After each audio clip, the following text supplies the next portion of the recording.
Doctors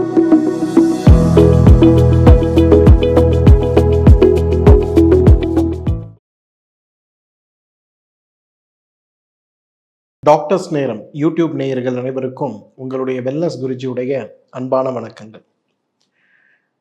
பொதுவாக இன்றைக்கு உடல் சோர்வு, மனச்சோர்வு, உளவியல் ரீதியாக நாம் சந்திக்கின்ற பிரச்சனைகளால் ஏற்படுகின்ற சோர்வு, ஊட்டச்சத்துக்களுடைய குறைபாடுகள், தூக்கமின்மை சார்ந்த நோய்கள், இந்த மாதிரி ஒவ்வொரு ஆணும் இன்றைக்கு விதவிதமான நோய்களை, விதவிதமான சிரமங்களை தெரிந்தோ தெரியாமலோ அனுபவித்து கொண்டு தான் இருக்கிறார்கள்.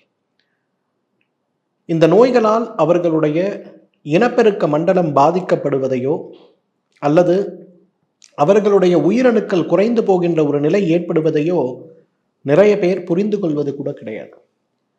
16 வயதில் இருக்கக்கூடிய ஒரு சிறுவன் 16 to 18 வயது வரை 10, 12 மற்றும் கல்லூரிக்கு செல்லுகின்ற காலத்தில் இரவு தூங்காமல் இருப்பது, நீண்ட நேரம் டிவி, மொபைல், வீடியோ கேம் பார்ப்பது, சத்துள்ள ஆகாரங்கள் கிடைக்காமல் ஹாஸ்டலில் தங்கி படிக்கக்கூடிய ஒரு நிலை, சுய இன்பம் சார்ந்த கெட்ட பழக்கங்களுக்கு ஆளாகுதல், குடிப்பழக்கம், போதை பழக்கம், இன்றைக்கு விதவிதமான பழக்கங்களோடு போராடி கொண்டிருக்கக்கூடியவர்கள் இதோடைய பக்க விளைவை புரிந்து கொள்வதே கிடையாது.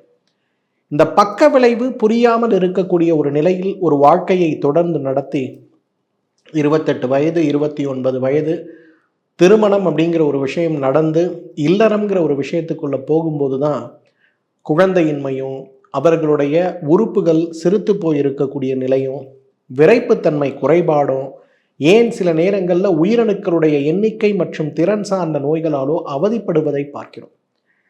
சரி, இந்த மாதிரி பிரச்சனை வந்துருச்சுன்னு ஒரு மருத்துவர்கிட்ட போகும்போது, உங்களுக்கு இயற்கையாக குழந்தை பிறப்பதற்கு வாய்ப்பே கிடையாது, அதனால செயற்கை கருவூட்டலுக்கு செல்ல முடியுமான்னு பாருங்க அப்படின்னு சொல்லப்படுவதையும், இன்னும் சிலரை நாம் பார்க்கும்போது செயற்கை கருவூட்டல் உங்களுடைய உயிரணுவை வைத்து செய்ய முடியாது, அதனால விந்து தானம் பெற்றுக்கொள்ளுங்கள்னு சொல்லப்படும் போது நம்மில் நிறைய பேருக்கு வாழ்க்கையே பொய்த்து விட்டது போல உணர்வு ஏற்படுவதை பார்க்கிறோம். இது இன்று ஏற்பட்ட ஒரு நிகழ்வு கிடையாதுங்க.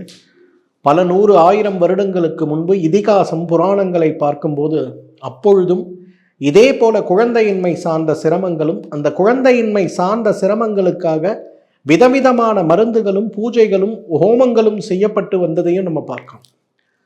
நாம் அனைவருமே போற்றி புகழுகின்ற ராமன், அந்த ராமனுடைய தந்தை தசரதனுக்கே குழந்தை இல்லை. புத்திர காமேஷ்டி யாகம்னு சொல்லக்கூடிய யாகம் செய்து அதிலிருந்து கிடைத்த அவிர்பாகத்தை உண்டுதான் அவர்களுக்கு 4 குழந்தைகள் பிறந்ததை நம்ம பார்க்கிறோம். அப்பனா குழந்தையின்மை அப்படிங்கிறது நமக்கு மட்டும் வாய்த்திருக்கின்ற நோய் கிடையாது. இன்றைக்கு உலகத்தில் 100 குறைந்தது ஒருவராவது குழந்தையின்மை நோயினால் போராடுவதை பார்க்கிறோம். அப்ப இந்த நோயிலிருந்து வெளிவருவதற்கு நம்ம என்ன செய்யலாம்? ஒரு சிம்பிள் ஹோம் ரெமெடி உங்களுக்கு சொல்லித்தரேன். பொதுவாக யாரெல்லாம் நம்ம வீட்டில் இன்றைக்கு கல்யாணத்துக்கு தயாராகிட்டு இருக்கீங்க, இல்லை கல்யாணம் ஆயிருக்கு, புது மாப்பிள்ளையா இருக்கீங்க, இல்லை சார் கல்யாணம் ஆகி 2 வருஷம் ஆஃப் ஷோரில் வேலைக்கு போயிட்டேன், இப்போ தான் வரப்போகிறேன், இனிமேல் தான் நாங்கள் பேபிக்கு பிளான் பண்ணணும்னு நினைக்கிறீங்க, நான் சொல்லக்கூடிய இந்த ரெமெடியை ஒரு மண்டலம் 48 நாட்கள் பயன்படுத்துங்க. உங்களுடைய விரைப்புத்தன்மை, உங்களுடைய நீண்ட நேரம் உடலுறவு கொள்ளக்கூடிய திறன், ஒரு இரவில் மீண்டும் மீண்டும் உடலுறவு கொள்ளக்கூடிய அளவுக்கு பலம், உயிரணுக்களுடைய திறன், உயிரணுக்களுடைய எண்ணிக்கை, உயிரணுக்களுடைய நீந்துகின்ற வேகம் வரை அதிகரிப்பதற்கு நான் சொல்லுகின்ற அந்த ஒரு ஹோம் ரெமெடி போதும். என்ன பண்ணலாம்? ஒரு கைப்பிடி முருங்கைப்பூ, ஒரு 10 கிராம்னு கணக்கு வச்சுங்களேன். அதே போல் தண்ணீரில் ஊற வைத்து அரைத்து எடுத்த பாதாம் பருப்புடைய விழுது ஒரு 10 கிராம், பால் 100 மில்லி, அது கூட பனங்கற்கண்டு அல்லது தேன் ஒரு தேக்கரண்டி. எவ்வளோ சிம்பிள் பாருங்களேன். முருங்கைப்பூ, பாதாம், பால், பனங்கற்கண்டு, 4 பொருட்கள் தான் தேவை. இதை காலையில் ஒரு நேரம் வெறும் வயிற்றிலும், இரவு ஒரு நேரம் தூங்குவதற்கு முன்பும், இரவு உணவுக்கு பின்பு, காலையில் வெறும் வயிற்றில் இதை சாப்பிடும்போது நமக்கு என்ன நடக்கும்? 5 அழகான விஷயம் நடக்குங்க.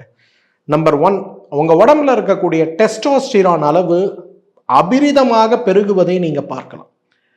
பொதுவாக ஆண்களுக்கு விரைப்புத்தன்மை குறைவதற்கு முக்கியமான காரணம் தசைக்கு செல்லக்கூடிய இரத்த ஓட்டம் குறைந்து போயிருப்பது தான். அப்ப தசைக்கு செல்லுகின்ற இரத்த ஓட்டம் குறைந்து இருக்கக்கூடிய ஒரு நிலையில் இருக்கும்போது ஆண்குறிக்கு எப்படி இரத்த ஓட்டம் போகும்? அப்போ டெஸ்டோஸ்டிரான் அதிகமாகும் போது உங்களுடைய தசைகளுடைய பலம் அதிகமாகும் போது உங்களுக்கு என்ன ஆகும்? உங்களுடைய பெர்ஃபார்மன்ஸ் ரொம்ப நல்லா இம்ப்ரூவ் ஆகிறத பார்க்க முடியும். அதற்கு இந்த முருங்கை, பாதாம், பால் மற்றும் தேன் கலந்த அல்லது பனங்கற்கண்டு கலந்த பால் நல்லா உதவி செய்யும். உங்களோட உடம்புல நேச்சுரல் டெஸ்டோஸ்டிரான் பூஸ்டர் அப்படின்னு சொல்லணும்னா இதை நம்ம சொல்லலாம். ரெண்டாவது, ஒரு ஆண் தன்னுடைய துணையோடு சேர முயற்சி செய்யும் போது அந்த இடத்துல ரொம்ப முக்கியமாக தேவைப்படுவது என்ன தெரியுமா? கவர்ச்சி. துரதிர்ஷ்டவசமாக இன்றைக்கு 100 ஆண்களுக்கு பெண்களிடத்தில் கவர்ச்சியும், அதே போல பெண்களுக்கு ஆண்களிடத்தில் கவர்ச்சியும் கிடையாது. சென்ற வாரம் ஒரு பையன் என்னை பார்க்க வந்திருந்தார். பர்ஃபார்மன்ஸ்லாம் நல்லா இருக்குது, செக்ஸ் எல்லாம் வச்சுக்க முடியுது, எல்லாம் இருக்குது. என்னடாப்பா பிரச்சனைன்னு கேட்டால், சார் என் மனைவி கிட்ட என்னால் செக்ஸ் வச்சுக்க முடியல. இன்னொரு பெண்ணை பார்த்தா எனக்கு ஆசை வருது, ஆனால் என்னோட மனைவி கிட்ட செக்ஸ் வைக்க முடியல. அவருக்கு தேவையான கவுன்சிலிங் கொடுத்து இந்த ஒரு ஹோம் ரெமடியை தான் நான் சொல்லி கொடுத்து அமைச்சிருக்கேன். கூட வாஜிக்கார் மருந்தை சாப்பிடுங்கன்னு கொடுத்துருக்கேன். இன்றைக்கு பெரிய சவால் என்னன்னா, ஒரு கணவனும் மனைவியும் குழந்தைக்கான முயற்சியை மேற்கொள்ளும் போது அந்த முயற்சி முறையான முயற்சியாக இருக்கணும்னா, மகிழ்ச்சியான ஒரு தாம்பத்தியம் வேணும்னா இனக்கவர்ச்சி அப்படிங்கிறது அவசியம். அந்த இனக்கவர்ச்சியை உங்களுக்கு தூண்டுவதற்கு, இச்சையை தூண்டுவதற்கு, காமத்துடைய இச்சையை தூண்டுவதற்கு இன்றைக்கு இந்த முருங்கைப்பூ, பாதாம், பால் மற்றும் தேன் கலந்த அந்த பானம் ஒரு சிறந்த உணவு.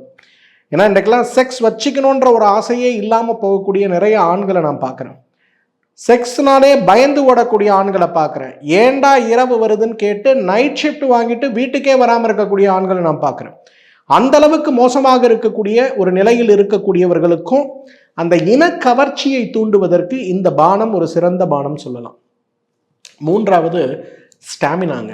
இன்னைக்கெல்லாம் ஒரு கட்டில் மேல் ஒரு கணவன் மனைவி ஒன்று சேரும்போது குறைந்தது 20 நிமிடம் அப்படிங்கிறது அந்த மனைவியை திருப்திப்படுத்த தேவையான விஷயம் அப்படின்னு இன்னைக்கு சயின்டிஸ்ட் எல்லாருமே சொல்றாங்க.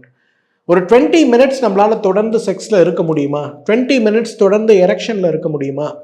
20 மினிட்ஸ் தொடர்ந்து பெனிட்ரேஷன்ல இருக்க முடியுமானா முடியாது. ஆனால் அந்த ஒரு நிகழ்வை அந்த செக்ஸ் வச்சுக்கக்கூடிய நேரத்தில் ஒரு தழுவுதல்ல ஆரம்பித்து, ஒரு முத்தமிடுதல்ல ஆரம்பித்து, அந்த மாதிரி விஷயங்களை செய்து அந்த 20 நிமிடம் எரெக்ஷனை நீங்கள் வச்சுக்கணும்னா உங்களுக்கு ஸ்டாமினா தேவை.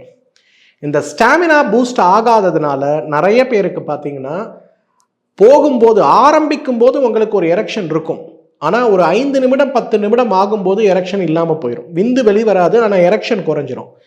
திருப்பி எரெக்ஷனை கொண்டு வரதுக்கே நீங்கள் போராட வேண்டிய ஒரு சூழல் இருக்கிறத பார்க்க முடியும். நிறைய ஆண்கள் இந்த சிரமத்திற்கு ஆளாகிறத பார்க்குறோம். விந்து முந்துதல் கிடையாது, விந்து வரக்கூடிய நிலையே இருக்காது, அதுக்கு முன்னாடியே எரெக்ஷன் போயிடும். அப்போ அந்த ஸ்டாமினாவை சஸ்டெயின் பண்ணுறதுக்கு இந்த முருங்கைப்பூ, பாதாம், பால் ஒரு சிறந்த பானம்னு சொல்லலாம்.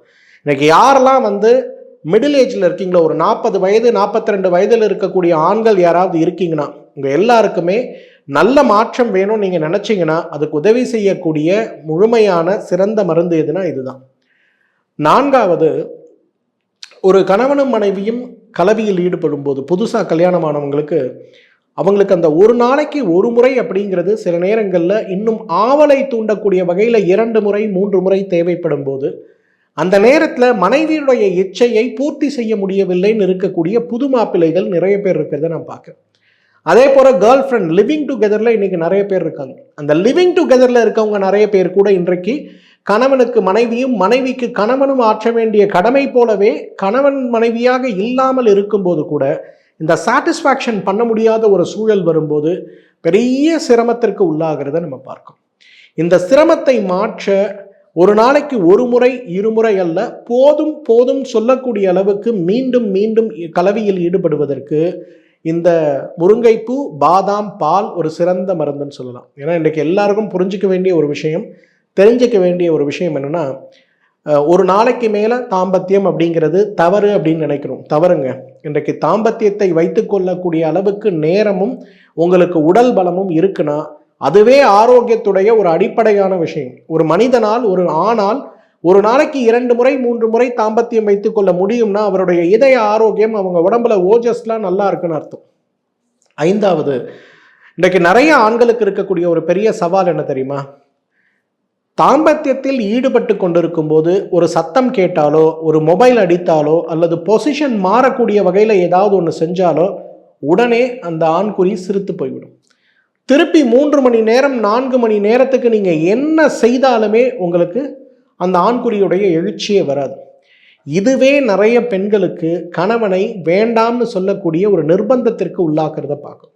அப்போ இது சார்ந்த சிரமமற்று இருக்கணும்னா அதற்கும் இந்த முருங்கைப்பூ, பாதாம் பருப்பு, பால் ஒரு சிறந்த உணவுன்னு சொல்லலாம். யோசிச்சு பாருங்களேன், இன்னைக்கு விலை கொடுத்து வாங்கக்கூடிய மருந்துகளை காட்டிலும் இன்றைக்கு லட்சம் லட்சமாக ஆயிரமாக செலவு செய்து வாங்கக்கூடிய உடலுக்கு பக்க விளைவு ஏற்படுத்தக்கூடிய மருந்துகளை காட்டிலும் ஒரு ஆணுக்கு அவர்களுடைய உடல்ல இயற்கையான வகையிலேயே டெஸ்டோஸ்டிரானை சுரக்க வைத்து அவருடைய செயல்பாடு, அவருடைய மன செயல்பாடு, அவருடைய உடலுடைய இயக்க செயல்பாடு, உறுப்புடைய செயல்பாடு மீண்டும் மீண்டும் செயல்பட வைக்கக்கூடிய அளவுக்கு நல்ல ஆற்றலை கொடுக்கக்கூடிய ஒரு சிறந்த பானம் எதுனா இதுதான். ரொம்ப சிம்பிள் தானே. முருங்கைப்பூ பொடி உங்களுக்கு எல்லா இடத்துலையும் கிடைக்கும். எல்லா நாட்டு மருந்து கடைகள்லையும் இப்போல்லாம் சூப்பர் மார்க்கெட்ஸில் கூட முருங்கைப்பூ பொடி உங்களுக்கு கிடைக்கிறத பார்க்கலாம். 10 கிராம் அளவுக்கு முருங்கைப்பூ பொடி, 10 கிராம் அளவுக்கு ஏற்கனவே தண்ணீரில் ஊற வைத்து தோல் உரித்து அரைத்து எடுத்திருக்கக்கூடிய பாதாம் பருப்புடைய விழுது, பால் ஒரு 200 மில்லி, பால் நல்லா கொதிக்க வைங்க. கொதிக்கிற பாலில் இதை போட்டு நல்லா கலந்துருங்க. இந்த முருங்கைப்பூவை மட்டும் நீங்கள் வாங்கிட்டு வந்து அரைச்சி துணியில் போட்டு சலிச்சு எடுத்துட்டிங்கன்னா சாஃப்ட் பவுடர் உங்களுக்கு கிடைக்கும். இது கூட தேன் ஒரு தேக்கரண்டி அல்லது பனங்கற்கண்டு ஒரு தேக்கரண்டி, இது எல்லாத்தையும் ஒன்றாக கலந்து இதை இரவு படுக்கும்போது ஒரு வேளையும் காலை ஒரு வயிற்றில் ஒரு வேளையும் ஒரு மண்டலம் 48 நாட்கள் தொடர்ந்து சாப்பிடுங்க. இந்த 48 நாட்களுக்கு பிறகு உங்களுடைய செயல்பாடு எப்படி இருக்குது அப்படிங்கிறத நீங்கள் பார்த்தீங்கன்னா குறைந்தது 50-70% உங்களுடைய செயல்பாடு மாற்றமடைந்திருக்கிறத பார்க்க முடியும். சர்க்கரை நோயால் இழந்து போயிருக்கக்கூடிய ஆண்மையை மீட்க, உடல் எடை அதிகரிப்பால் இழந்து போயிருக்கக்கூடிய ஆண்மைத்தன்மையை மீட்டெடுக்க, எனக்கு தைராய்டு நோய்க்கு முன்னாடி என்னோட உடம்பு நல்லா இருந்தது, தைராய்டுக்கு அப்புறம் நான் ரொம்ப கஷ்டப்படுறேன்னு சொல்லக்கூடியவர்கள், இதய அறுவை சிகிச்சை செய்து கொண்டவர்கள், இதய நோய்க்கான மருந்துகளை எடுத்து கொண்டிருப்பவர்கள், பிராஸ்டேட் சார்ந்த, சிறுநீரக கற்கள் சார்ந்த, ஹெர்னியா சார்ந்த அறுவை சிகிச்சை செய்து அதன் பிறகு என்னுடைய எழுச்சியை நான் இழந்து விட்டேன் அப்படிங்கிற கவலையில் இருக்கக்கூடியவர்கள் அனைவருக்குமே இந்த முருங்கைப்பூ, பாதாம், பால் மற்றும் தேன் அல்லது பனங்கற்கண்டு கலந்த பானம் ஒரு சிறந்த ஒரு மருந்துன்னு சொல்லலாம். இந்த வீடியோ உங்கள் எல்லாருக்கும் பயனுள்ளதாக இருக்கும்னு நினைக்கிறேன். இந்த வீடியோவை பார்த்துருப்பீங்க. 48 நாட்கள் இதை தொடர்ந்து பயன்படுத்துங்க. 48 நாட்களுக்கு பிறகு இந்த வீடியோவோட கமெண்ட் செக்ஷனில் வந்து இதை பயன்படுத்தி உங்களுடைய ஆரோக்கியம் எவ்வாறு மேம்பட்டு இருக்கிறது அப்படிங்கிறத என்கிட்ட பகிர்ந்து கொள்ள முடியுமான்னு பாருங்கள். வேறு ஏதாவது சந்தேகம் இருக்குன்னா தவறாமல் என்கிட்ட இதை கேட்பதற்கு தயங்க வேண்டாம். மீண்டும் சந்திப்போம். நன்றி, வணக்கம்.